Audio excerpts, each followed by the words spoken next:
Welcome to the Weekly Notebook Review. I am Robert McGroarty. This podcast takes on a bit of a different format where we are live each week on Twitter Spaces. I crack open my notebook and review Hedgeye research with anyone who wants to learn a better way to invest. We feature both Hedgeye power users as well as some special guests that might pop in. If you want to learn more about our research, visit hedgeye.com. If you'd like to participate in the live stream, follow me on Twitter at HedgeyeRJM. Now, let's review the data. Good afternoon. Apologies for being a minute late here. We're just grabbing a spindrift. They're not sponsoring this podcast, but if they'd like to, be happy to talk to them. Right, Gavin? Hey, Robert. Hey, buddy. You ever drink spindrifts? Yeah, I do. I'm more of like the club soda, and I just crush up a lime and get it in there. But yeah, spindrifts are good. Polar club soda with that, to your point, like whether it has vodka in it or not, is great. Polar's great. Yeah. But the spindrift, they have the half tea, half lemon. It's pretty darn tasty. It's kind of like a refreshing iced tea. Yeah, I like that. Yeah. But we're not really here to talk about my flavors, my seltzer preferences. Hey, Gavin, we're here to talk the notebook. So welcome, everybody. It is, we're May 24th. It is a couple days before Memorial Day weekend here in the U.S. For our Canadian friends. Hope you guys had a great May 2-4 this past weekend. They always enjoy that long weekend's always the weekend before. So hope you guys all had a great long weekend and you're back in the saddle. Grinding through the notebook. We've definitely a bit of a tale of two stories from kind of Friday, even Monday, going into today here on Wednesday into the close, and as we head into Thursday and the rest of this week. For anybody who's new to the show or to this Spaces session, you can catch Weekly Notebook Review live via Twitter Spaces. And then we're obviously doing all the replays via podcast channels and Hedgeye YouTube as well. But the whole concept is actually Gavin, so I'm thrilled it works with your schedule that you can join here this afternoon. But really, Gavin and I back in the day in, November of 2021. So feels like yesterday, Gavin, but we were kind of on Twitter, just going back and forth, sharing some things that we're seeing out there on the screen. Some kind of commentary that we were kind of making, right, in terms of signal shifts or signals improvements, weakness, that kind of thing. And Spaces was pretty new, so we decided I threw out the idea of jumping on the Spaces together, and we just kind of ended up chatting through verbally what we were sharing via Twitter and tweets, and that's really snowballed into this weekly session. And we kind of help Hedgeye Nation go through their notebook, so reviewing kind of the weekend work, how things have transitioned here midweek, and then setting up for next week, next month, next quarter, next cycle, really kind of being aware of that as well. But with that, why don't we kind of dive right into it? Gavin, a little bit of momentum there to the downside today. Yeah, in stocks. In the U.S. equities, yeah. In U.S. equities, yeah. U.S. equities. Yeah, for sure. One of the interesting setups though on my side, and again, I'll kind of pass you the ball here, but the U.S. Treasuries have an interesting setup in my mind, or kind of fixed income in general. It certainly has backed off. It's gone neutral trend on the board in terms of the risk range this morning, high or low, high or high. So those all kind of are telling you the signal's kind of moving higher, but it's an interesting setup. So I think, anyway, I just want to kind of lob you that one on the fixed income side first. And don't know if you've added any back into your portfolio. I actually did dabble on a minimum position, 150 basis points in TLT this afternoon going into the close. But that's really my first entry into fixed income in a really long time. Mm-hmm. That's an interesting one. I was thinking about one of our old conversations, probably like a 2022 early, or I don't know, maybe it was even 21. I don't know, but just thinking about kind of rank ordering the asset classes, and I was thinking, fixed income for me is and gold, wherever Hedgeye, we consider it a currency, but wherever you want to kind of put Mm-hmm. that, or what it's trading with, if it's trading with rates or whatever it is. So it's kind of like fixed income. It's kind of like a hybrid, I guess. But fixed income and gold this year is really where I've been focused on trying to be correct. And I think what's most interesting is I've been tracking, I guess maybe I track correlation a bit different, and I don't even know. Remember, I'm an artist, like making up math in Excel. So, obviously take everything I say with a grain of salt, right? But I'm tracking these correlations and noticing, obviously stocks and bonds were positively correlated for a while.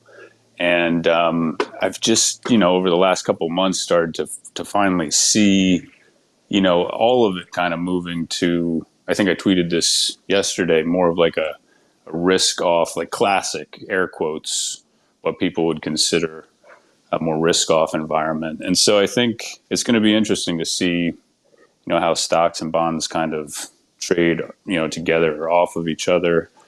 And so we actually do have, a position in like the belly of the curve.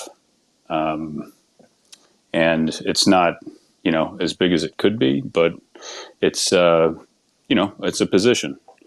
And so, we have been short. We were short stocks twice this year. And so I wasn't short the past 2 days, which would I have liked to be, of course. Like if you look at the market like that, you're always like, well, I wish I was this, and that's just not the way to do it. So, but yeah, in that idea, shorting stocks, we're profitable on that idea using capital in that way, and we're slightly ahead of the risk-free rate doing that. And so I think, which is how I've been kind of looking at everything. Because, we have T-bills, like the majority are in August right now, and they're paying, over 5%. So, ballpark 40 basis points of yield a month. So, I just have been focused on fixed income. So I'm glad you brought that up. And I think some of the strongest ideas this year, which, I think will kind of present themselves, and maybe they're beginning to, will be in fixed income. So getting all the way back to what I said about asset class, it's like in this environment, what is like the top, like what's the most important asset class to look at? And I would argue it's probably fixed income and gold, like to get right where like maybe like the big trade of the year will be. And I know maybe some people don't think like that, but I'm always kind of thinking about what that big theme is going to be. So anyway, yeah, fixed income. Yeah, I throw dollar in there as well. Yeah. But I think those three are all very intertwined regardless in terms of, certainly right now you've got the US dollar gold inverse correlation, which is, so that's one thing to be cognizant about, that bad boy shot right back up to kind of, to very deep inverse correlation. I think it was around 90 or just north of minus 0.9 or 0.91, I believe it was yesterday. So I was traveling this morning, so didn't actually get a chance to write that piece down. But I'll come grab that 1 second. Where I will get the actual number for you. Yeah, no, but I agree with you. Yeah, dollar gold has been interesting. 0.92. Yeah, so 0.92 is that that dollar gold inverse correlation on the fixed income side. Yeah, I mean I think it's definitely getting all of those three right. I mean it flows through to global macro. I mean that's really what we're all what we're here to talk about, right? And so if you get the fixed income side right, you can definitely oftentimes you're getting the dollar right, and you're certainly getting the rates trade rate with real rates, right? Like gold has a has a high correlation as well with real rates, and so it's definitely. I think that's the big focus from we're about halfway through Q2, and I know you prefer kind of thinking in things in regards to sort of quarters, like a game of football or what have you, but even though I sometimes probably am more on a day-to-day, or certainly weekly is more kind of my time frame, kind of getting the weeks right. I think if you can get the week right, you can you really compound over the course of the whole season. But that's a good point. It's nice to have that weekend to kind of evaluate what just happened and going into the next week. I mean, yeah, I like that kind of time frame as well. Yeah, but definitely, again, I mean, from a Hedgeye perspective, I mean, the Quad 4 environment, those are three big pieces of Quad 4, right? I mean, the dollar is really, back tests very positively in Quad 4, and it's the only quad that it does so. And then, in conjunction, gold also functions quite well in Quad 4 and Quad 3, but certainly Quad 4 and typically, rates or fixed income, same thing, right? So it all backs up, and I think that's one of the big things. So makes sense that you're looking at fixed income or rates and gold in terms of this environment. And again, just to echo kind of Keith from the Macro Show this morning. If you kind of take your attention away from tech and certainly what I'll call the Elite Eight, he named it Magnants today. Yeah, it was pretty long. MAGA ants. Yes, but basically, I've been kind of just dubbing it the Elite Eight, which is Microsoft, Apple, Amazon, Meta, Google, Netflix, Tesla, and NVIDIA. And so yes, but my point is that if you kind of take your attention away from that, you're getting a lot of the core signals are telling you, Quad 4 is upon us. You're getting commodities are down, cyclicals and financials are down, REITs are down in terms of U.S. equities. You're getting Europe is starting to, certainly other than the DAX, Europe is starting to price in their economic data, and really I think for a time there they were probably buoyed by the Chinese Quad 1, but China's certainly rolling over, and looks like they're going to get another Quad 4 on the board. And so it's all these pieces are kind of, if you look beyond just the scope of kind of like tech and U.S. equities, you're getting a lot of signals that are telling you Quad 4 is certainly on the horizon, or to echo the sinkhole analogy, is sort of brewing underneath the surface. Yeah. And this fixed income side, I think the 10-year, again, whether it's noise around the debt ceiling and that kind of stuff, and one of the many reasons why you and I get along quite well is we don't focus on the narrative much at all, and it's much more about the signals and that kind of stuff. And I think it's interesting to see what you're seeing in terms of the recent move in the 10-year and 30-year back to neutral from bearish, while the 2 years obviously maintained its bullish momentum. So what that's showing again is that the Fed is likely higher for longer, and now what the market's trying to figure out this recession risk and whether it's actually rising. We're of the opinion that recession risk is absolutely rising, and that's what you should be risk managing for. But that 10-year at the moment and the longer end of the curve is not.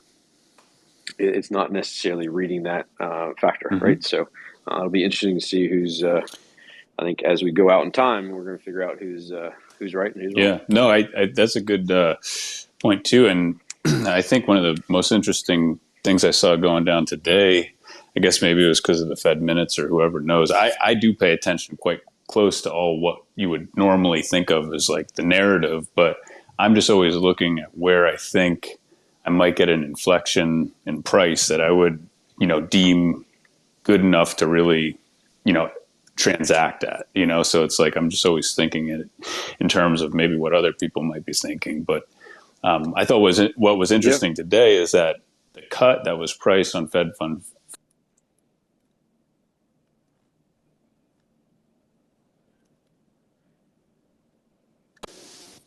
Can you hear me still?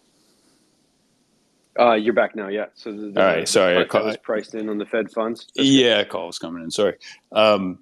For November, as of this morning, pre-market, there was a 25 basis point cut sitting there in November, And intraday that priced out, which exactly what you just said, what I've been thinking too, just higher for longer. It also, they started to price a 25 slightly, basis point hike in July, which I don't really care about. Like, I just don't think, and maybe I'm wrong.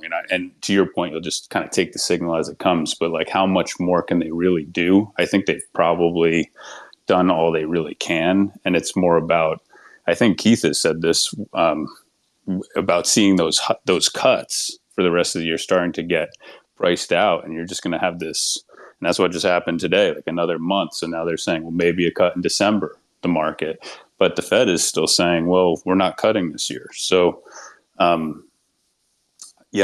for longer. It's, that was interesting today, and I think, depends how you look at it, but I do think your call out on the dollar is interesting. And on my tracking, it's like, this is the longest period of a moderate inverse correlation between the dollar and gold. And I would say, I've been watching this because I do have a gold position, this counter trend move in gold. And I'd say it's a very moderate counter trend move so far, which is kind of, to be expected when you're seeing the dollar, kind of showing a bit of strength. So I think ultimately it's going to be positive if, the dollar and gold can be, longs together. So we'll see if we get there, but, maybe over the next couple months. No, exactly. And in terms of, just to, I guess, bring home that the Fed, the rate cuts that are being, quasi priced out, I guess, of expectations. Our nowcast model, which was updated on Monday, it's forecasting, and I've talked about this before, but it's forecasting basically 4.26 for this quarter in Q2, and then a drop to 3.57 in Q3. But really, staying kind of right around that 3.5 number, goes kind of 3.46 and 3.47 in Q4 of 23 and Q1 of 24 respectively.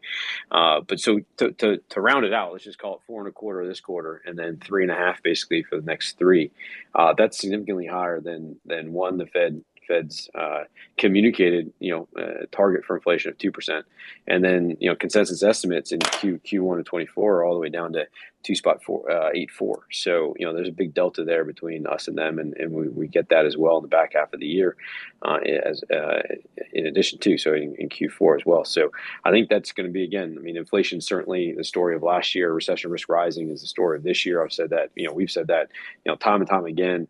But that inflationary number will be a factor as we keep moving out in space. And what happens with does oil continue to break down, right? Or does it kind of sort of catch some form of a bid here around the $70 level, right? So or 70, wherever we close, 75, I think it was, something like that. But that doesn't really matter. But my point is what happens, right? And the oil is the second largest piece that makes up CPI. So it's a huge component, and one that I'm watching very, very closely. It's been some pretty interesting price action on the oil side. We've had some higher lows and some lower highs the last couple of days, but the higher low in particular, it was 69.65 yesterday. We got 69.60 today, so a bit of a lower low this morning. But that top end of the risk range really was a big time higher high from day over day at 74.48 versus 73.45 yesterday. So again, keep an eye on those. The OVX, oil volatility, is also come down. So we're down at let me get today's numbers so I'm not misquoting. 1 second. These were yesterday's. Where we land on OVX today. OVX about the same spot, so about 35, right? Which is down last couple of days. So I think it's definitely keeping an eye on oil volatility, oil price, what it's doing. That all flows through into expected inflationary numbers. It's one of many pieces of the puzzle that impacts our nowcast and that kind of thing. So the growth is certainly the bigger component, and the factor that we're paying a lot more attention to at this point in time, because again, we think kind of inflation is like last year's story, or prepping for that. We think the recession risk is much more the the next phase of this sort of like phase 3 of the bear market. And again, just to echo your point, Gavin, I think you're going to see that play out in across like those 3 key asset classes of US dollar, or just call it FX. You're already seeing like the euro break down, the yen, the USD JPY, so the yen's breaking down, the dollar's breaking out. Even the pound is moving to neutral, and the Canadian dollar remains against the USD remains bearish. So you're seeing the FX, the fixed income side, and then the dollar the gold component. Hi, I'm Keith McCullough, and I wanted to introduce you to my favorite product at Hedgeye, the Macro Show. Why is it my favorite product? Well, it's my show. I do that every morning. If you want to get ready for the market day, you want to contextualize all the data, you want to make good decisions, then this is what you should be watching. It's a repeatable process that you can deliberately study, measuring and mapping time series to time series of data. So it's not going headline to headline and getting whipped around. It's actually being so much more dispassionate about it and making good decisions that are data driven. So we'd love to have you on our team. Come join us. Tune in weekdays at 9 a.m. Eastern and on demand anytime. Go to hedgeye.com/research to subscribe. Definitely. Right. Sure. There's some other people Brian, up here. I saw Brian jumped up. What's up, Brian? How you doing, Muni guy? Hey, Robert, how are you, bud? I'm doing very well. Yeah, just I heard you say my 2 favorite words: fixed income. Hey, Brian. You did. Yeah, you did. Gavin, what's up, man? Yeah, we could talk fixed income. It's sexy. I tell you. Come on. I tell you, it's it's just getting interesting again here. It's been boring actually for a little while, but last few days it's gotten a little interesting. So I put Robert, you saw I put out that I did. I'll go find it. Yeah, while you chat. Reply to I put up reply to your space and put up 4 different graphicals. So first, nothing is financial advice. Make your own decisions, do your own due diligence. But so I'm on my CD tracking. Once again, we're seeing a bunch of 5 1/4s. Monthly pay 1 year, really can't get past 1 year. Saw some 530s, but they weren't call protected. So if you're playing in that CD space and you're in a tax deferred account, the monthly pay is nice because you get the monthly income, and then you can drip it into some other type of investment plan, unless you need the income for some life purpose. But those are back. So it's been a while since we've really seen monthly pay CDs, and we've we went sub 5 for a period of time. So banks are, and I should say some of the names are a little bit odd names that I'm seeing too. I put up a few posts here and there when I see a block of various CDs come from some odd name banks that are raising cash, but 5 1/4 monthly 1 year is the best that I'm seeing right now. And if you're in a taxable account, don't get caught up in the yield sometimes, because if you're paying 30% in taxes, 5 1/4 nets you 3.675. So make sure you're aware of your taxable equivalent yield and your after-tax rate. So I put up, and Robert, you should have it up in the nest. I put up the exact CD that I saw on Fidelity out of Indiana that met this monthly pay longest term of 1 year. Then number 2, so SIFMA. So I put up SIFMA. SIFMA reset higher today. So SIFMA is what is used to leverage municipal bond funds. So it's just as a recap for anyone that's new, it's the 7-day weekly tax exempt rate. And so when SIFMA goes higher, that means the leverage within these funds doesn't work as well. And so we're starting to see a little bit of a squeeze again as SIFMA moves higher. Will be interesting to see how SIFMA reacts as we continue to move closer to the next Federal Reserve meeting. Right now it seems like people are kind of focused on we're going to pause or we're not going to hike. But we've seen this song and dance play many, many times before. It feels very political, feels very, set up, whatever they can get away with in a way. So I wouldn't bank on knowing one way or the other which way it's going to go until, it gets closer. And but just keep an eye on SIFMA, or I'll keep tweeting it out now that it's moving higher again, and it does put pressure on the leverage side of bond funds. And then third, which is probably most important to what I'm looking at, in full disclosure, I put up a Graves County School District, Kentucky deal. My firm represents that school district, so it is our deal. We sold it today. It had an A1 underlying rating, and then it's a school bond. So it has the state intercept program, which is also rated A1. And I put up the interest rates from year one all the way out to the 20-ish. I don't have it in front of me. Let me pull it up real quick. Here it is. Well, I just had it. So in 2024, which is basically a 1 year, the yield came in at a 395. So if you're not a resident of Kentucky and you're in the highest tax bracket, you would divide it by 1 minus 37%, which is 0.63. So that's a taxable equivalent yield of a 6.27. So that would be a better rate, right, than a 1 year CD at a 5.25. So that's one way to look at it. I haven't really seen a 395 handle on really kind of a 12-month municipal bond. So was a little bit taken aback by that, but I was really taken aback by the 2048s. So in 25 years, this is the first time that I've seen a over a 450. So you have a 450 coupon to yield a 455 for a dollar price of just above 99. So for context, a 455 single tax free, same math divided by 0.63. I put it on the page.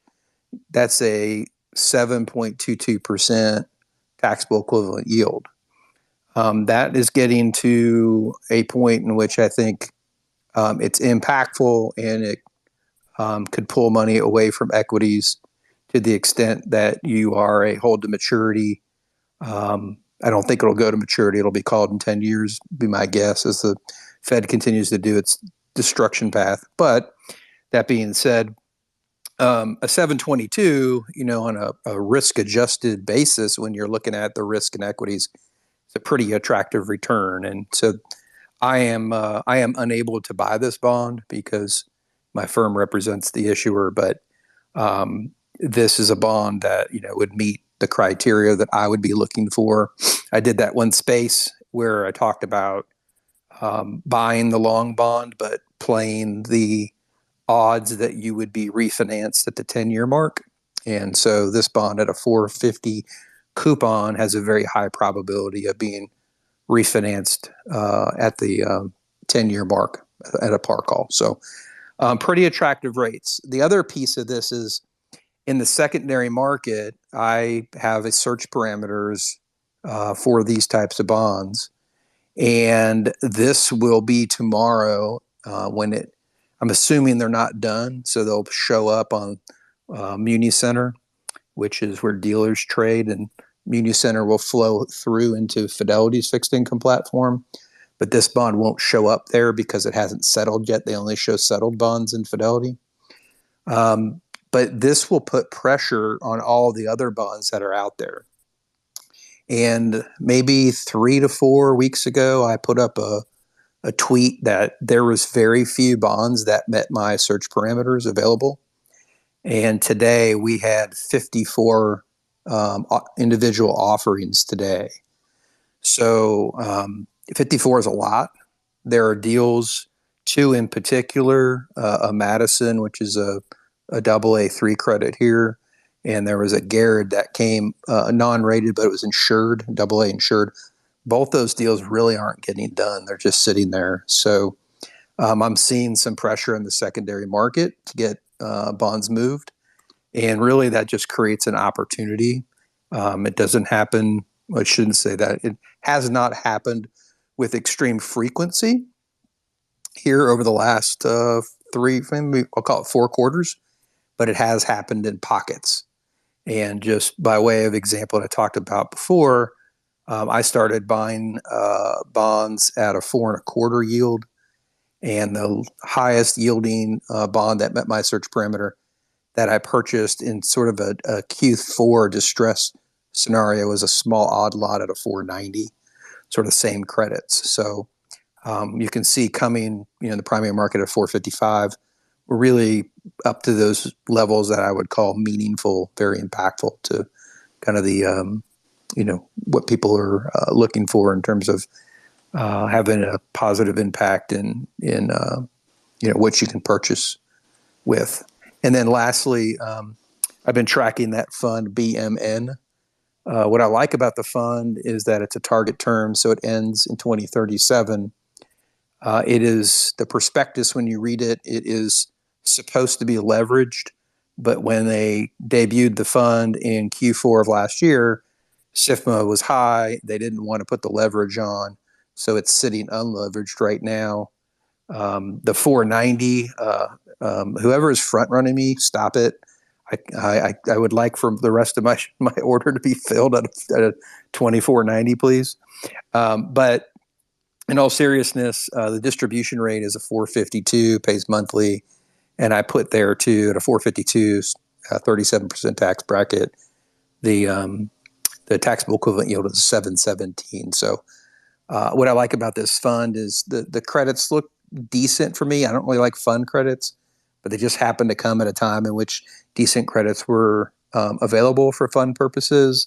Markets were being very choosy, so you didn't have a lot of speculative deals coming out.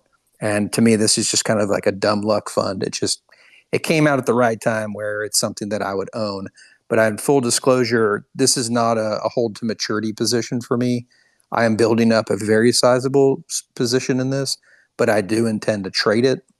I'll keep the income for as long as I can, but I think that when we get the labor shock and rates drop, I will probably dump this, at hopefully maybe $26 a share. We'll just kind of have to see what plays out. But Brian, quick question.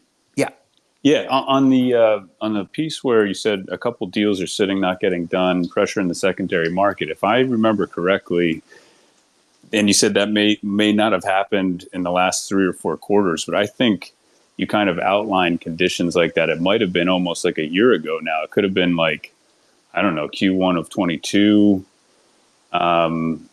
Is that correct? Like where you're seeing that kind of pressure again? Yeah, and the pressures were different for the reasons.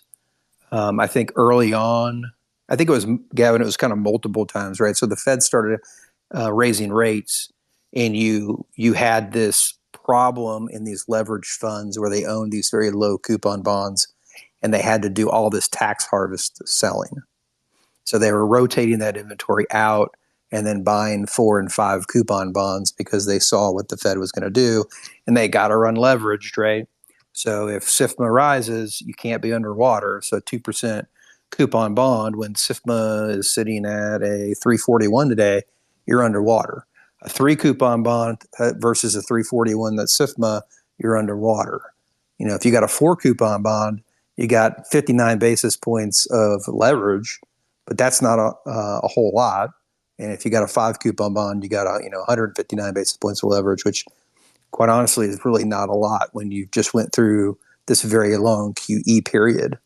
So I think that at different points, there's been some distress in terms of getting deals done. But as things continued to unfold in the playbook, people getting through that tax harvest, selling, rotating out because of the leverage piece.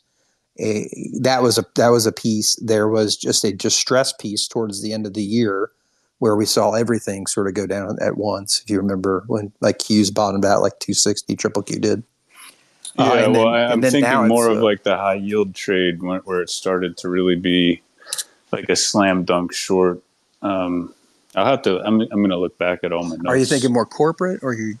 Yeah, no, just across the whole, the whole thing, looking at where all the yields are. But No, it just made me think of last year, and I always like connecting dots. Maybe there's nothing there, but it was just interesting when you said that. So thanks for the explanation on SIFMA and everything.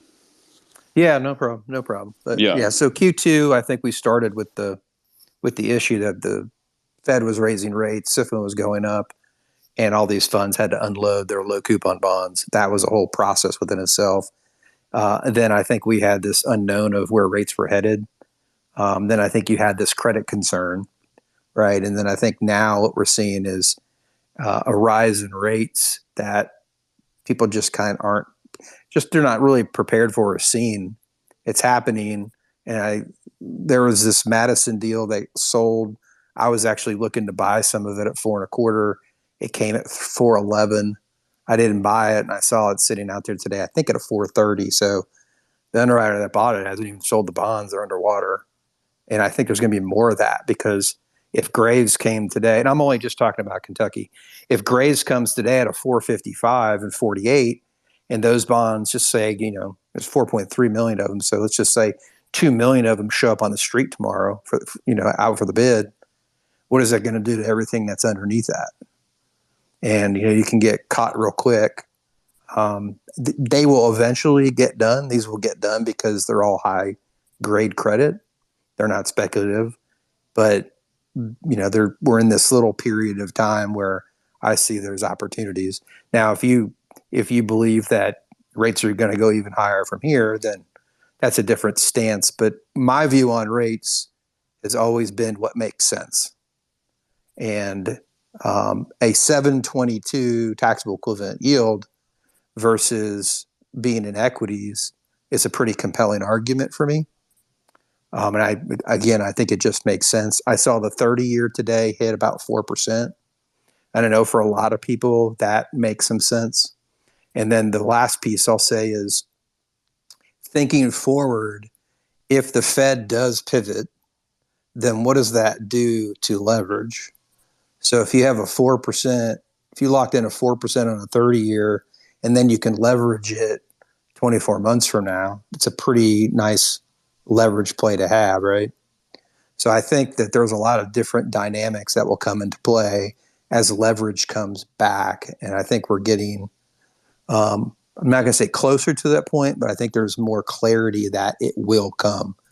And it will be a very gloomy, dark period to get through, but it will come. And I think people who play in this space see the long game as opposed to the short game.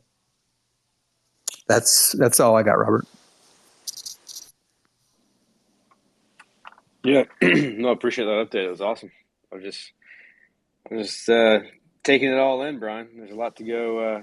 You go over a lot, man, and your knowledge is quite robust, to say the least. So, as always, really appreciate you sharing your thoughts and sharing the updates and walking everybody through it in Hedgeye Nation in terms of like what you're seeing out there in muni space, because it's one that it's quite important and can play, as you said, a really depending on where you are in life, or it doesn't really matter where you are in life, but it can play a very impactful role inside of portfolio construction, and that was one topic I wanted to get to today. So that's really helpful, man. Sure, and kudos to you on the I saw your Bab tweet, so like that, and then just out in the listeners, I'm an idiot when it comes to options, and I'm an idiot when it comes to equities, but just want to give a thanks to Mike Taylor for responding to a message I had on some puts that I owned and helping me through that. So I'll leave it there. Mike T. Oh, there he is. Sorry, sometimes I don't check the phone. Yeah, I appreciate his help on that. I didn't know what I was doing. And he helped me out. So I appreciate it. That's great. Mike Taylor's the best. Mike Taylor is always he's a man of the people. He's a troglodyte like all of us. Just trying to execute the highest level, and what is it? Hashtag pay yourself, right? So just make sure that you're doing that. That's the biggest thing with options, and I'm kind of kicking myself. I didn't sell more of my Q puts now that I'm seeing the NVIDIA print and the fact that it's trading up at 336. But hey, it is what it is. I'll just add more. If we open up here at 336, it's gonna be freaking awesome. You always get another chance, Robert. Right? Always. And if it's not Qs, it's something else. Oh yeah. yeah. There's always another shot. Oh yeah. Hey, Brian. What's up, Mike? Hey, how you doing, guys? Good to be here. Hey, Mike. Sorry. Hey, Mike. I literally have a mouthful of soup when you hit that. All right. So I'm just a goddamn pig. All right. So, Brian, what advice did I give you on options? Because I'm certain it was wrong. So. Yeah, it wasn't advice. First of all, Mike. No, I was. Never advice, Mike. I had sent you a message because I shorted First Republic. Oh, I remember puts. that. You were totally right. And I was literally in the Atlantic Ocean on a cruise ship, and the market was closing, and I didn't know what the hell to do.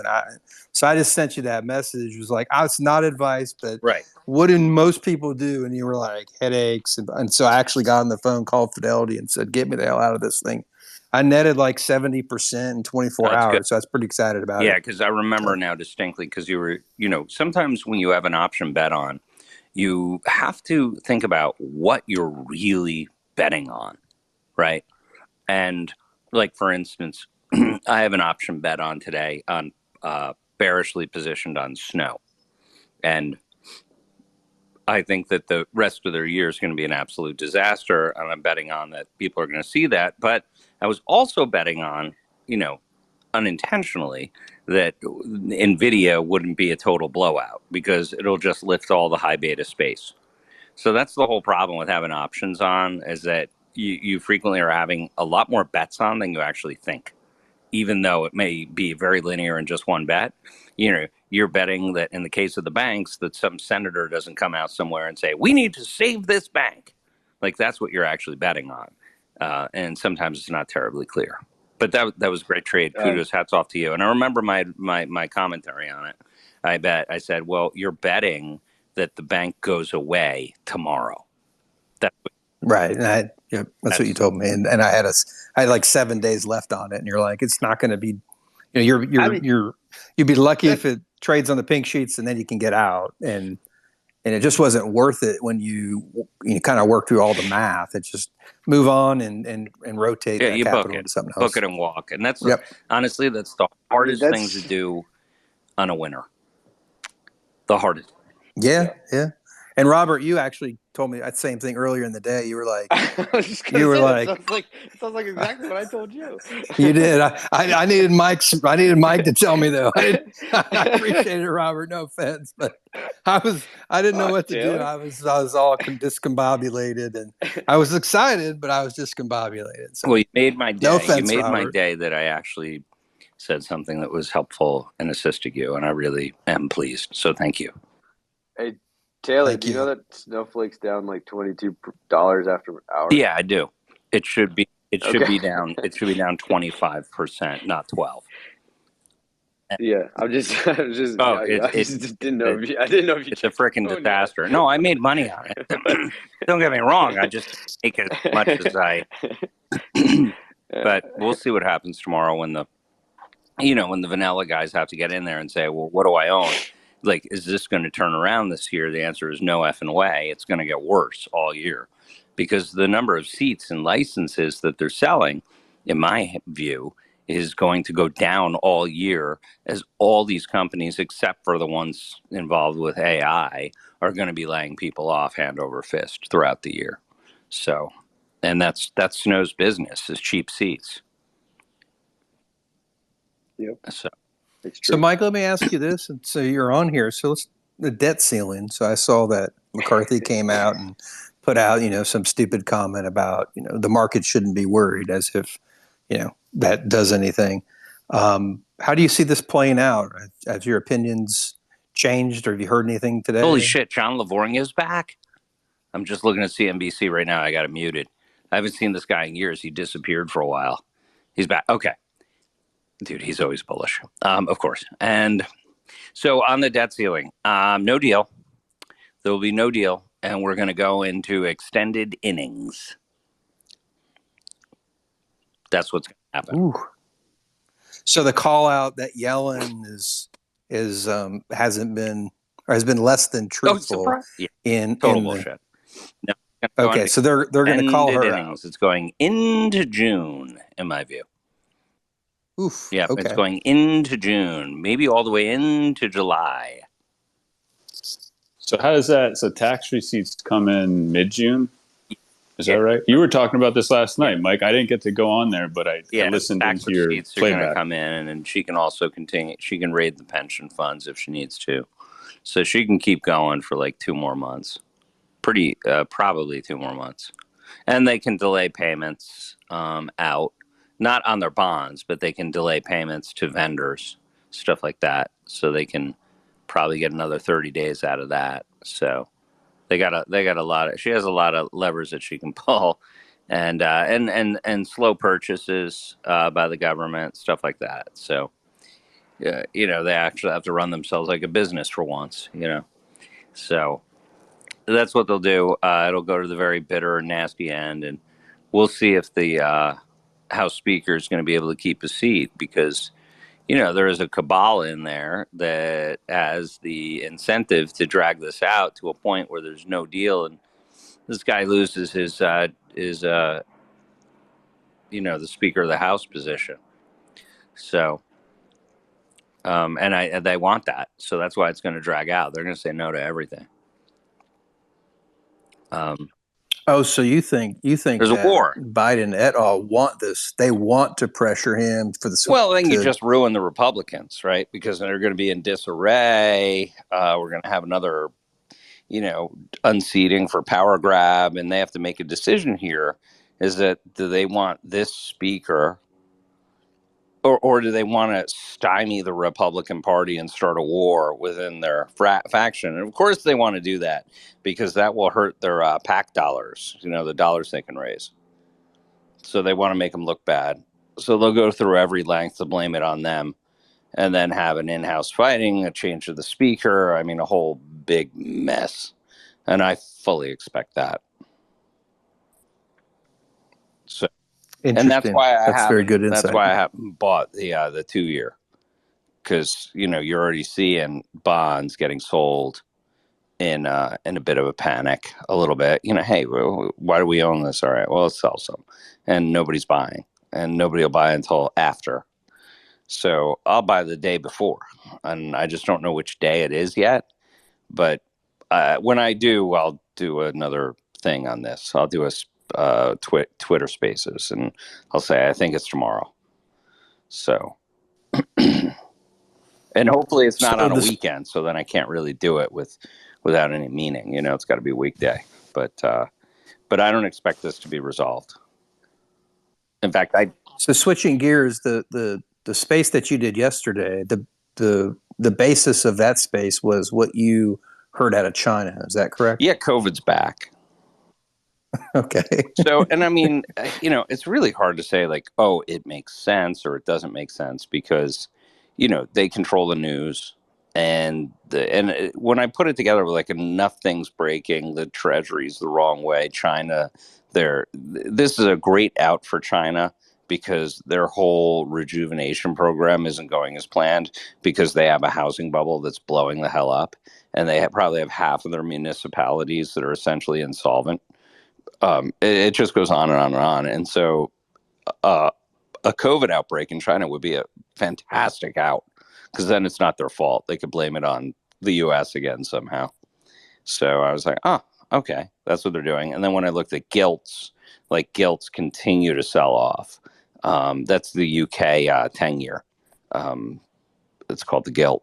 And they're selling off still. So I'm seeing a lot of pressures, and that's why I wanted to do that call because I got a super duper queasy feeling about how this is all going. And of course, we're on the cusp of jobless claims really starting to ramp. So it's always, you always see it like a mile away. And of course, the debt ceiling, once that gets negotiated, then an incredible amount of liquidity just starts getting sucked out of the market like forever. So, and it's a lot. I mean, if you do the math, she's been plowing in about $200 billion a month now for the past 2.5, 3 months. And before that was about 100. And it went to 200 billion because the tax receipts really stink. And that's probably because of cap gains issues, especially around properties. There's no transactions that are happening. So all those cap gains are not going to happen, and blah, blah, blah. So once that reverses, though, what it's going to feel like is she has to issue $200 billion a month to keep it flat. And then she has to basically lift up the balance sheet that she has to work with. And you already saw a heads up on what she's going to do moving forward. She's so worried about how much she's going to have to pay out that she's already, and this is all the Treasury. This isn't even the Fed. This is the Treasury. The Treasury has announced they're going to do an Operation Twist. Do you know that? No, I hadn't heard of that one. Yeah.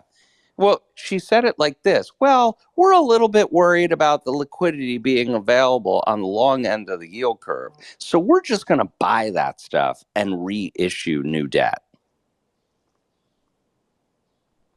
That is an Operation Twist. That was like 2 or 3 weeks ago. Very quietly announced, we're just going to do that.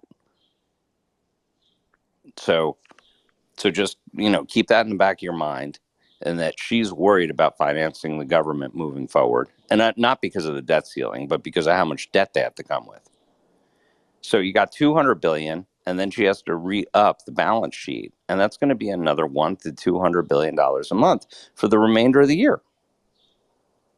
So it's going to feel like about $200 to $300 billion a month of quantitative tightening between what the Fed's doing and what the Treasury's doing. And that starts as soon as this debt ceiling comes off.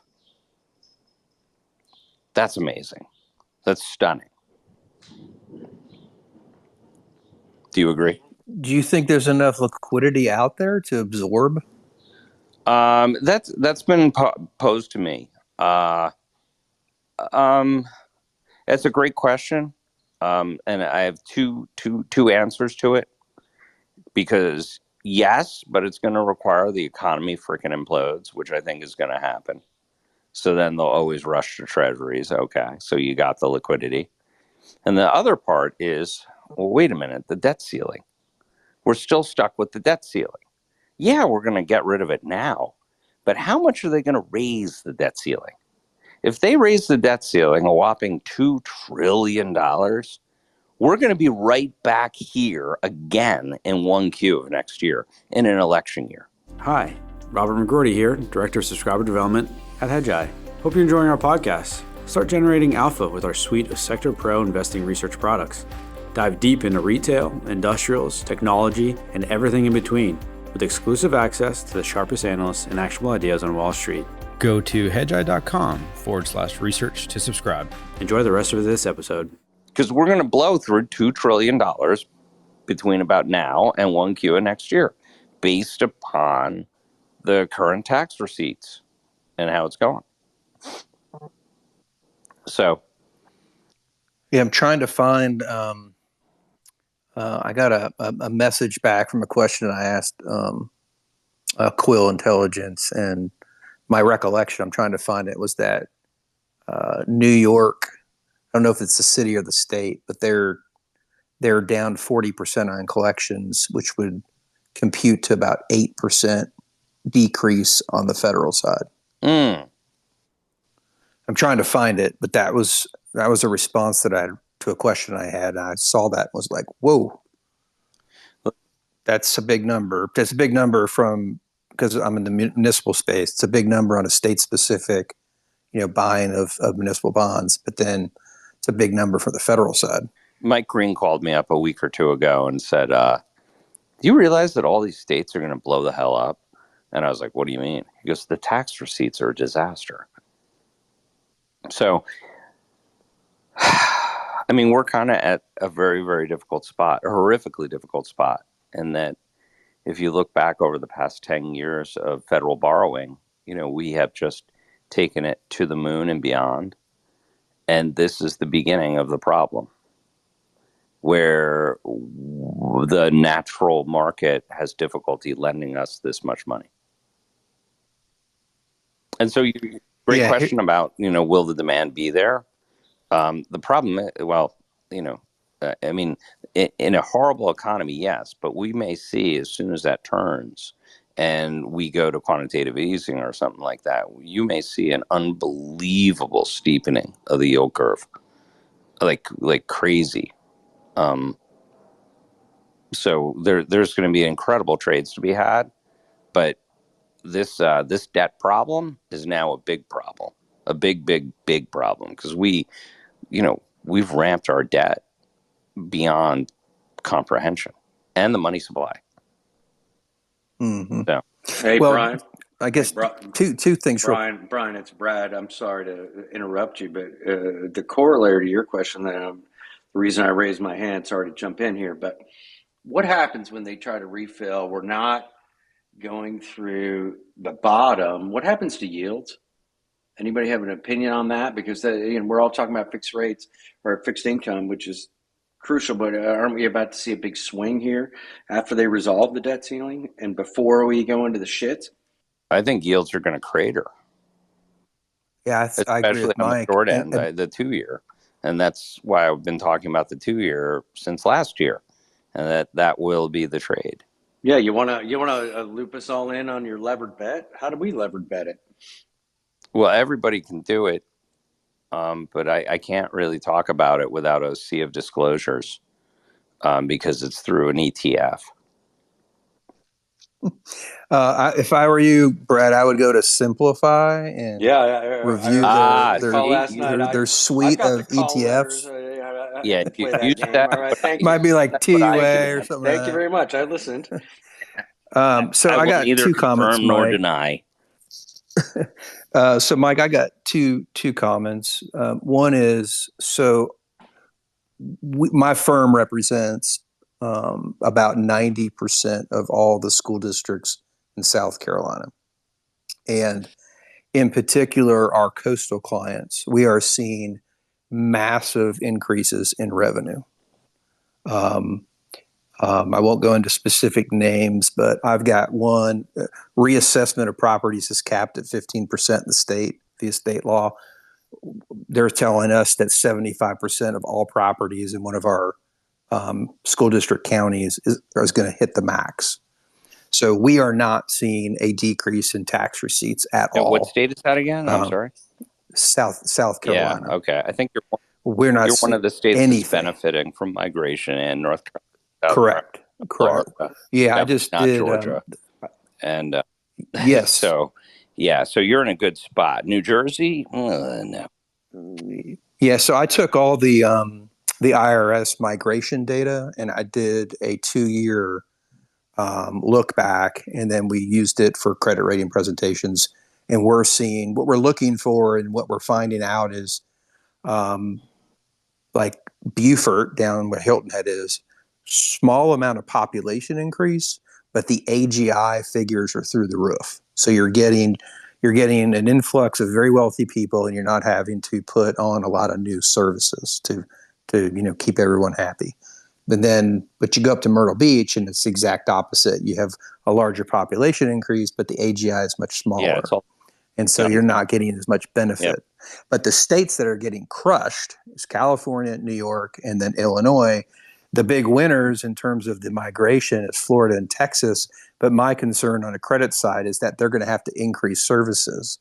And so you really want to find the states that get benefit but don't have to have a lot of pressure on the spend side. Well, all the migration states are like in a great situation, because essentially all of those people migrating are non-Medicaid. They all have money, they all have jobs, they all have resources to move. And so what's getting left behind in California and New York are all of the Medicaid. And that's, as you know, the biggest cost to every state is the Medicaid population.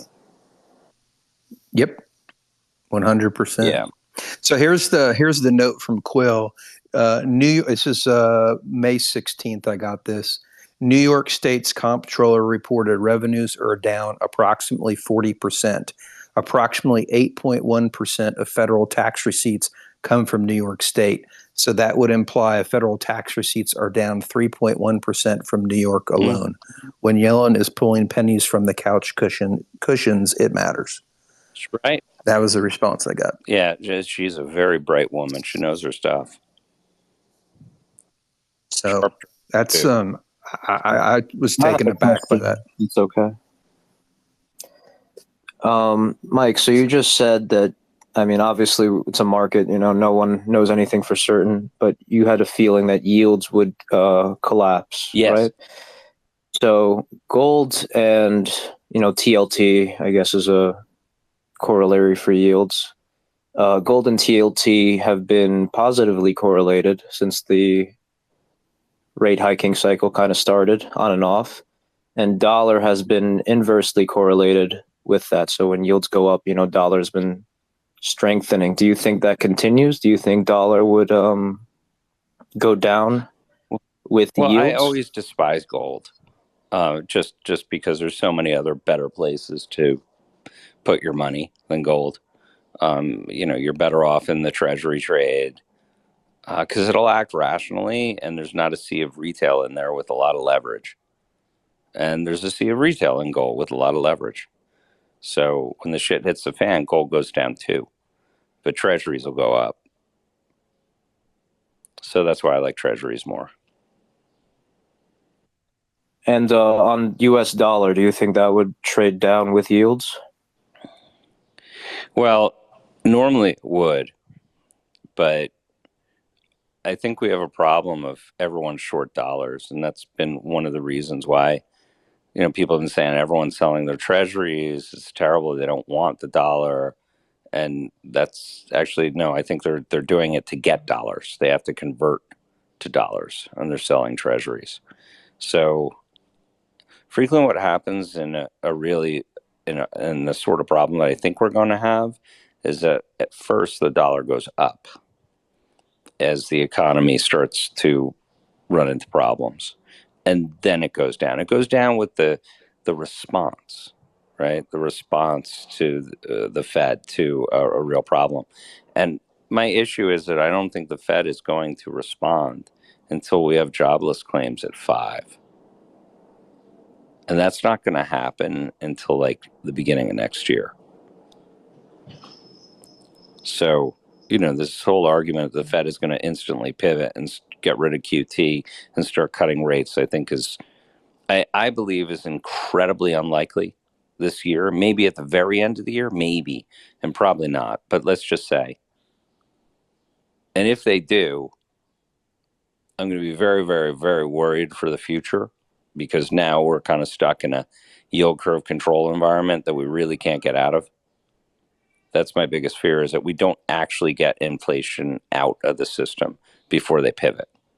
And the way that you get inflation out of the system is that you have high inventories, slack in capacity utilization, and very loose labor markets. And you need all of them to actually get rid of inflation for a prolonged period of time. And that's going to be really hard to do, mostly for structural reasons. So I'm very worried about the next leg of what happens on the other side of the recession that's very likely coming. That they act too quickly, and then we get stuck in the situation where inflation comes back, roaring back by the end of next year, and now they're in this mess where we have a gigantic federal debt problem. We still have an ongoing commercial real estate problem, and we have wage growth and inflation. And of course, the Fed is just absolutely screwed. Because remember, the goal of the Fed, and burn this into your goddamn minds, the job of the Fed is to make the Treasury look solvent. And the Treasury is in serious shit right now, because next year they're going to be paying around $900 billion or so to pay for the coupons on the debt. And at that number, that number is as big as Medicare. That number is as big as the entire defense budget. So it's a huge number that is eating into all the spending the government likes to do. Remember, that spending is what drives our GDP for the past 10 years. So if they don't have that spending in place, meaning keep going into more and more and more debt, we're instantly in a recession. And so we could be in this instance where yields are high, confidence is lost very much in the dollar, the government can't spend, so we have a recession and high yields. And it's a whole different trade. It's like a year and a half, maybe 2 years from now. But those are the things that I'm thinking about how it plays out. So Mike, this is kind of fortuitous, but on May 18th of last year, I took notes on a call that you did where you defined the bottom. And it's been passed around a few times. And so I want to read the summary of the series of events, and you kind of tell us where you think we are. So it starts with earnings recession, then margin compression, earnings revisions, redemptions, quantitative tightening, shrinking free cash flow, junk bond market goes blotto, company workouts, delayed bankruptcies, finally long opportunities. Yeah, we're now out of the pregame. Last year was the pregame. So we're now. I mean, some of those have happened in very minuscule amounts, right, Mike? But you're in reality, this this process has really just started. Yeah. So, like for instance, I mentioned this last night, and this is an important feature to remember. Like everyone's commenting that the defensives, the staples, are trading at very high multiples, and so is tech.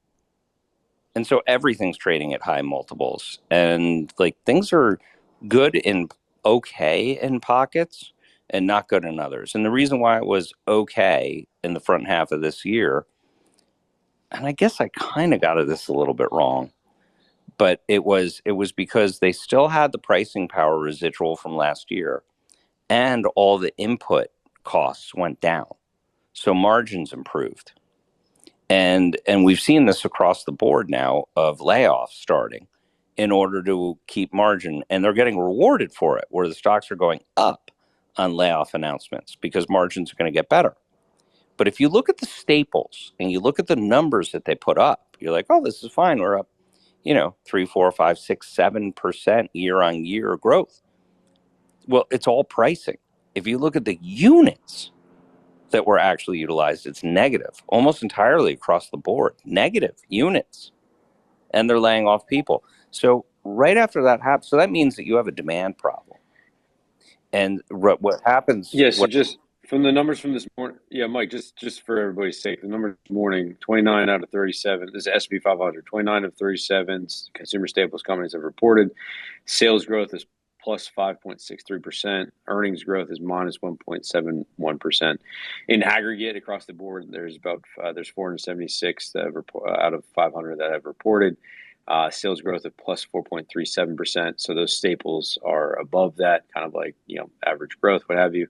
And then earnings on the S&P total, the 476 of 500 is minus 3.36. So I mean, like you're seeing it in the numbers, right, Mike? And it's all price. It's all price, though. Yeah, the top line looks good, but the bottom line, and that's why they're firing people. Yeah. So they're firing people and starting to trim up, and all of them are saying that hiring freeze, not expanding, blah, blah, blah. It's because the unit growth is negative, and they know that they won't have pricing moving forward. Is pricing is going to go negative. So what happens moving forward is that you have margins drop because of pricing is going to drop, and you're probably going to have negative unit growth. So and layoffs. And I mean, that's like, I don't see an alternative. Unless we have another round of modern monetary theory, I don't see another alternative on the consumption side. So that's it. But if wage growth continues to be so strong, right? Wouldn't that kind of feed into those strong margins? Yes, it would. But I believe that wage growth is going to begin its collapsing process as people get laid off everywhere. And you already see it. You see it in the WARN data, for the announced layoffs. And all of this is like backward looking. Like the jobless claims that you see today are 3, 4, 5, 6 months old, meaning that you got let go, you get your severance, you look for a job, and then when you can't find a job, you file unemployment. That's frequently how it goes. And that's why what you're seeing now is really old data. So if you start stacking up all the Department of Labor announcements of layoffs, and it just keeps growing, and then you just say, okay, we're going to actually see this in the data 3 to 5 months later. Well, we're there. We're going to start seeing it right now. And that's what we are. We're seeing the jobless claims start to break out. Yeah, Army Joseph, our sector head, our technology sector head, who I know Mike.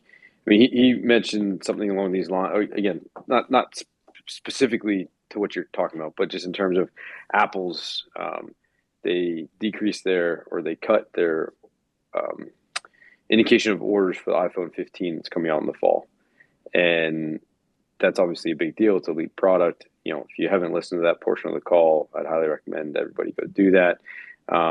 But yeah, so it's even again, and one of Ami's points was, Apple has a incredibly intricate like forecasting system, and they have to deal with so many different vendors, all this kind of stuff, and for them to see the data that's flowing in and to basically indicate back to their manufacturing plants, stuff like that.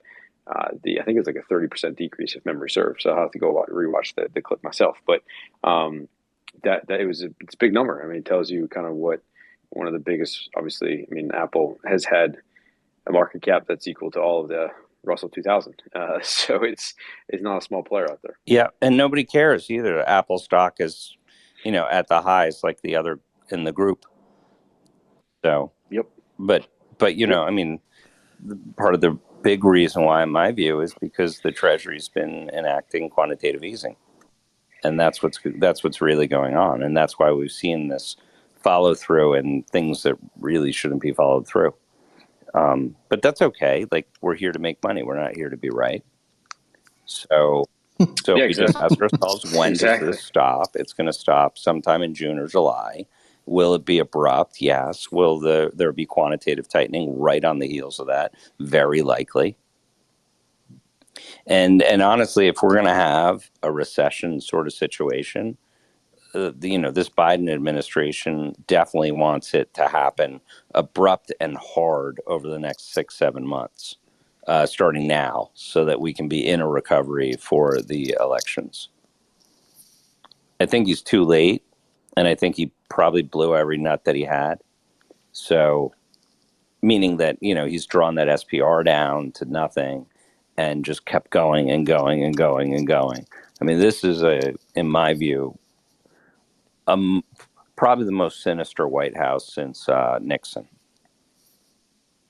In that they just do not care about any rules or anything. It is simply get reelected, and that's all that matters. And they will go to any length and any distance to do it. So, Robert, I was going to say, go ahead, Brian. Yeah, go ahead, Gavin. No, go ahead, buddy. I was just going to say, based on what Mike was just saying, like it's all coming from the sales and the price side, just the big picture.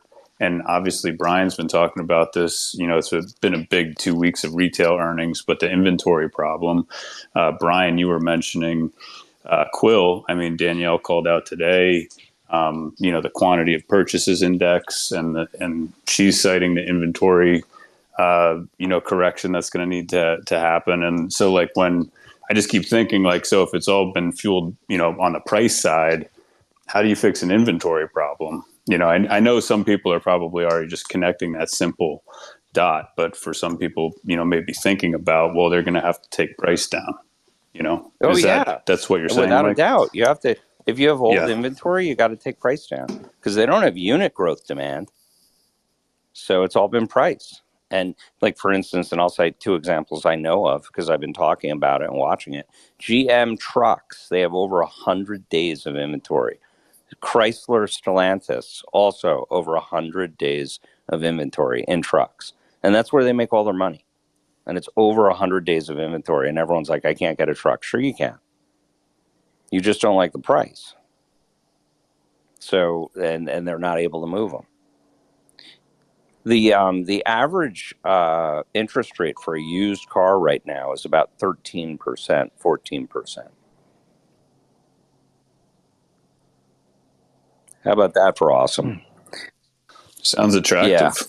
Yeah. And we already see it, like the low end credit, it's like, let's say 10, 12% of the market. Like the revolving credit on that has just gone ballistic straight up. These people are, the bottom end of the market is borrowing and starting every new credit card that they can in order to keep their lifestyle going. And they're at the very nitty gritty end of that right now. But it's the whippy end. And while they're doing that, and this is exactly what happened at the end of 2007, is that the utilization of credit went through the roof, and everyone said that's bullish because people are confident enough to use their credit. And that's not what it actually means. It means that they don't have a choice. It's rent, medicine, food, or default. And we're entering that phase now at the same time that the jobless claims are starting to ramp. So, this is all very, very classical end of cycle events. And the market usually doesn't see it because they're not allowed to see it, right? It's always buy. So that's what you do. I mean, who the hell's going to tell you to sell? I mean, nobody. No, it's in no one's interest that anyone sells. On the buy piece, Mike. So, we've got a lot of people that are listening in that they're benefiting in being in money markets right now, and they're concerned and they're not playing in equities and they're just waiting. I mean, do you see as we continue through the cycle still an unbelievable opportunity at the end if people keep their powder dry and just wait patiently? Look, I just talked to my developer guy on the West Coast this morning, and we talked about the commercial properties that are coming up. And there are broken entities that have to get rid of crap.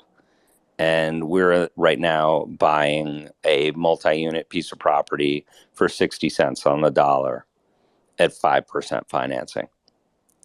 And we're only using 60% debt. So it's like a very under-levered bet with good capacity right now, but we're doing it in a way that we're going to be fine no matter what. And it's like a Class A plus new property that was literally built in the past 3 years. And it's a whole book of business that has to get done, and this is one of the last pieces of it, and they just need to get rid of it. And that's the example of the beginning of what's happening. So my point is that as the CRE problems accelerate, I think we're going to see a lot of, we very well will start seeing broken markets here and there. There will always be a place to make money. Like you'll always find a mania somewhere, like NVIDIA or AI, whatever it's going to be. But there will be pockets of that. But overall, we have a huge problem. Hi, Robert McGroarty here, Director of Subscriber Development at Hedgeye. Join our entire research analyst team live before the market opens for deep dive investing analysis, our favorite stock ideas, and our risk manager in chief, Keith McCullough's macro overlay. Our team of 40 plus equity analysts discuss key market developments, trends, and our high conviction long and short investing ideas. You will not get this granular level of insight anywhere else. A video replay, audio version, and analyst summary notes from the call are available shortly after each live show to ensure you don't miss anything. Go to hedgeye.com/research to subscribe. And tune in live to the call weekdays at 7:45 a.m. Eastern. Enjoy the rest of this episode. So I really like the 5% yield in money markets. I'll try to spin that in my mind as a glass half full answer. It was good and bad, Mike. So you're saying that regionally there'll be great opportunities, but regionally there'll also be not so great. Yeah, there's going to be great opportunities. And on the other side of this, the problem is you have to get to the other side of it. So the fact that we found something so early in the cycle that is that attractive is pretty damn rare. and it's going to be like, I think it's 15% of our fund that we're going to take down on this. And I'm like, okay, that's fine. This is too good to pass up. But we're not touching shit until October, November, December. And he's like, absolutely. So, because we think we're going to get, potentially broken markets. We should get broken markets, right? I mean, think about it. You got a third of the book of business of this is commercial real estate for all the regional banks. And there's 1,000 regional banks. It's probably more. And you're looking at this, and I mean, I'm looking at what we're buying this for, and their equity is wiped out on this. They're taking a loss on this. We're buying it at a loss for them. And if there is a bank involved, they're going to take a small loss. But that small loss, just realize if a bank defaults on 3% of their business, the bank is over. Right? And so you say, well, how many of these regional banks aren't going to be at the median of a third of their business being commercial? It'll be 48% is commercial. Well, let's say that's 20% of the banks, because it's always a distribution, people a bit more, a bit less. So you basically have like a third of the regional banks that are going to be like potentially insolvent as this, goes through, as this bubble of commercial real estate disasters go through the queue. And it will be in Illinois, and it'll be California, and it'll be New York. And actually, that's the entities that I am short happen to be pretty focused on those states. And that's, and that's it. And so what do you think happens to lending when these banks, clutch the pearls and go, oh shit. So, well, I think you're seeing it like the last 2 days. PacWest had two pieces of news break, right? Like the first one was that they sold a portion of their loan portfolio. Well, they only sold the part. They sold the part that was actually probably bankable, which is not a good sign. And then they sold a division of their lending. So they're obviously trying to raise cash for probably not a great reason. No, it's a horrible reason. And they're selling the good stuff. Right. And so if they're doing it, then I think what you're saying is that there's, it's just a domino effect until you reach the end of the cycle. Well, and you want to be first to sell because just like we're buying this property here, because I know that once there's 40 other banks selling similar assets at the same time, well, the price is going to go down. Right. So that's what I think we're looking at, and it's going to be drawn out.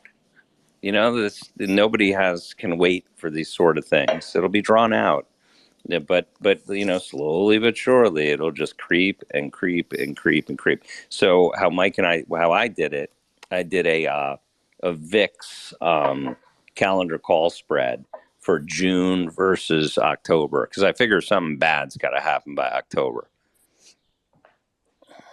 I don't know what it is, but something. And so I did that, and I didn't pay a ton for it, but I have VIX calls at 26 that I think net I paid $1 for in October. So if we do get a VIX to 35, I'll get a 9-to-1 payout.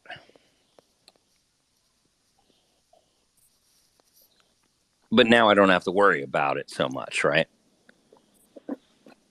Right. So I paid like 4% for a 9-to-1 payout all the way out to October. That's what it looks like. So that's kind of like how I'm setting up a couple oh shit, moments that may happen.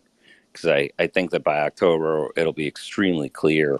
We'll be into the quantitative tightening really heavily. The Fed will be saying, well, not yet. Jobless claims will be rising and companies will be whiffing. And that inventory will be sucked out and pricing will be down. So usually shit goes wrong when that happens. So that's my bet. So I saw you tweeted out about PCT today. Oh, yeah.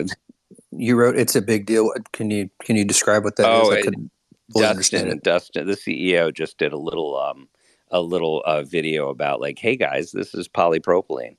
And it's in everything. People don't realize that polypropylene is one of the most heavily used plastics, and PCT is going to go live on their recycling probably within the next 3 weeks. And as you know, the thought is very suspect that they'll be able to do it. The thought is it's a fraud, except that they built a plant. There's a lot easier frauds to do than this, okay? I mean, this is a really hard one to do if you want to do it.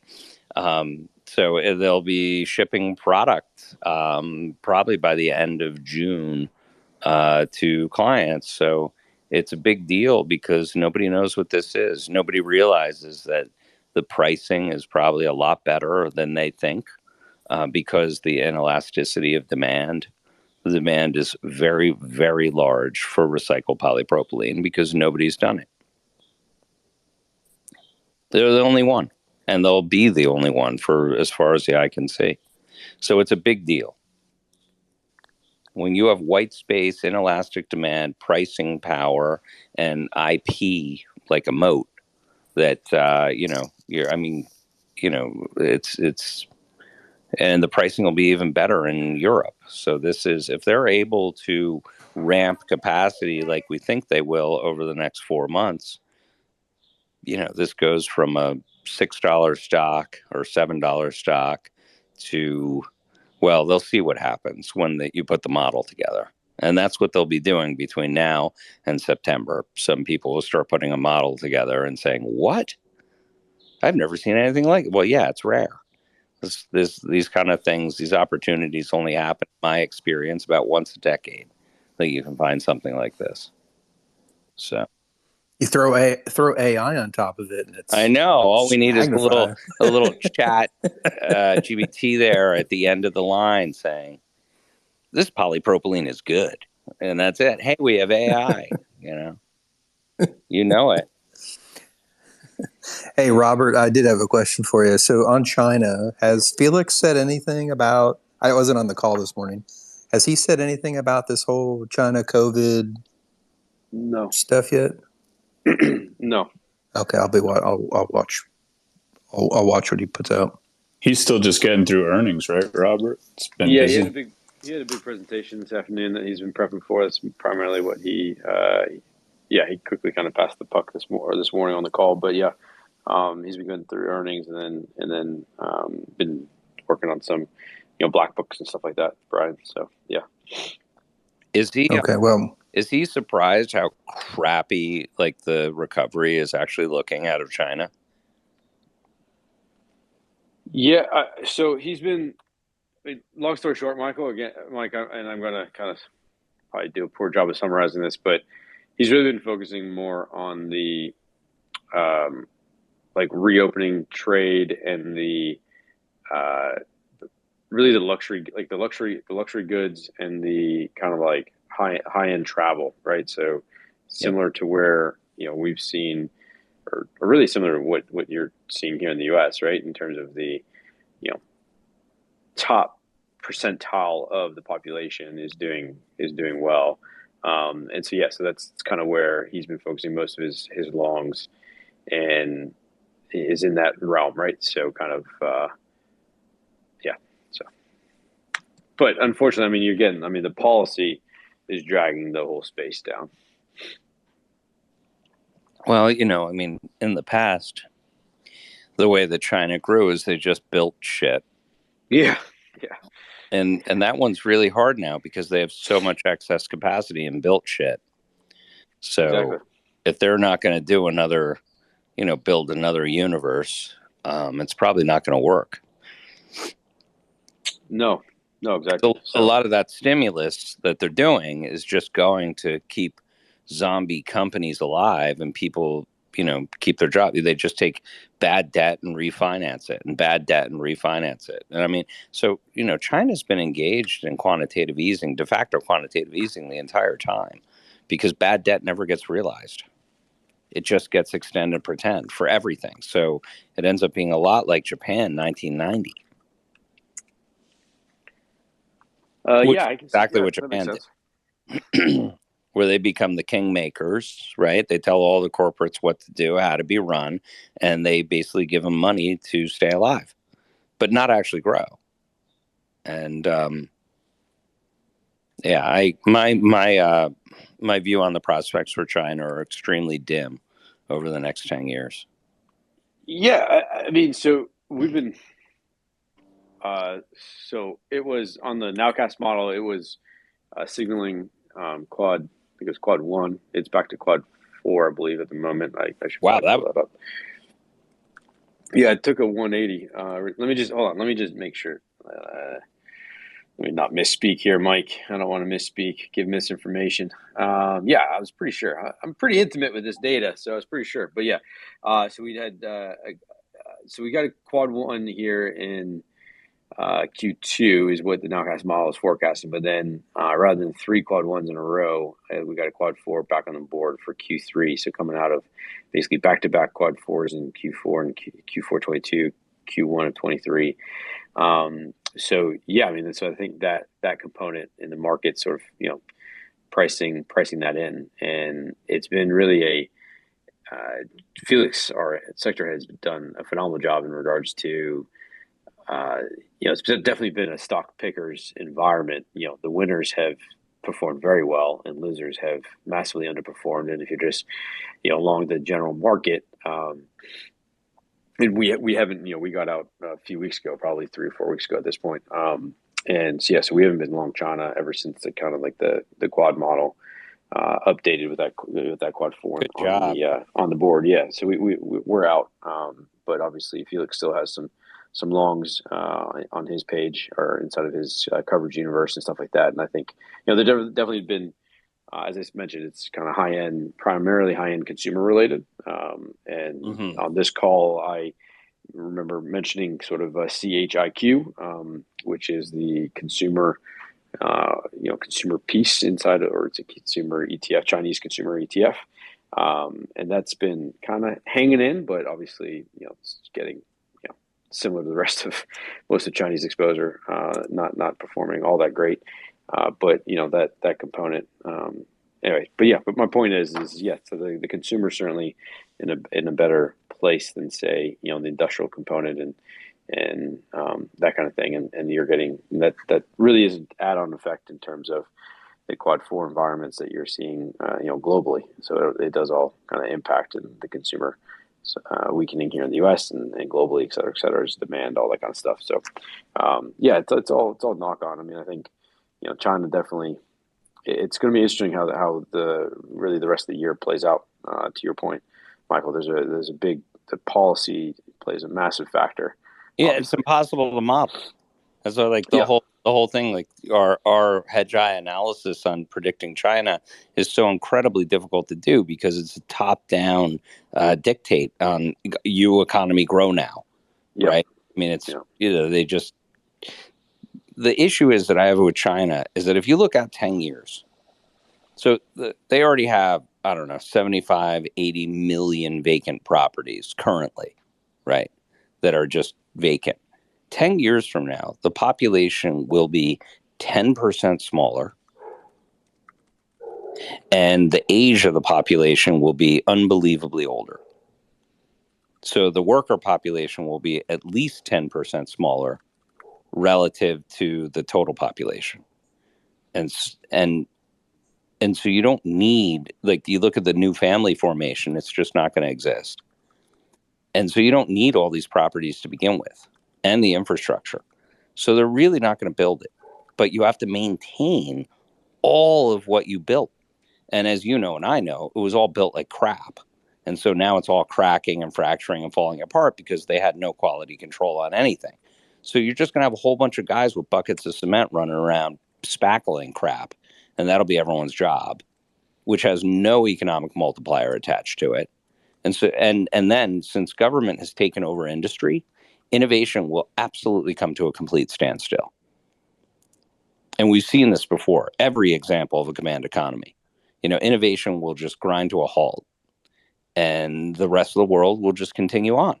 And the whole name of the game over the next 10 years is going to be the communists trying to clamp down harder and harder and harder on power, on the people, on controlling the narrative. And they have gotten to a point where they own the news, they own the police state, They have video cameras set up to track everyone's face.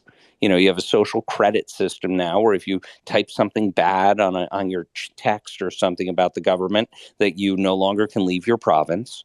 Stuff like that, where it's just, you put all those things in place. You say, what does this look like 10 years from now? It looks like a gigantic hellhole. That's what it looks like. Tighter and tighter and tighter restrictions and no exit. These people can't leave. They can't leave. They can't take their money and leave. They can't change into dollars. I mean, it was a completely captive population in a crumbling, and what it will become is a crumbling nation. I mean, very much like the Soviet Union, late 1980s. Don't forget to check out Hedgeye.com to get more actionable investing insights from our team of more than 40 research analysts. And check us out on Twitter at our handle, @Hedgeye. This presentation is informational only. None of the information contained herein constitutes an offer to sell or a solicitation of an offer to buy any security or investment vehicle, nor does it constitute investment recommendation or legal, tax, accounting, or investment advice by Hedgeye or any of its employees, officers, agents, or guests. This information is presented without regard for individual investment preferences or risk parameters and is general, non-tailored, non-specific information. This content is based on information from sources believed to be reliable. Hedgeye is not responsible for errors, inaccuracies, or omissions of information. The opinions and conclusions contained in this report are those of the individual expressing those opinions and conclusions and are intended solely for the use of Hedgeye subscribers and the authorized recipients of the content. All investments entail a certain degree of risk, and financial instrument prices can fluctuate based on several factors, including those not considered in the preparation of the content. Consult your financial professional before investing. The information contained herein is protected by United States and foreign copyright laws and is intended solely for the use of its authorized recipient. Access must be provided directly by Hedgeye. Redistribution or republication is strictly prohibited. For more detail, please refer to the terms of service at hedgeye.com/terms of service.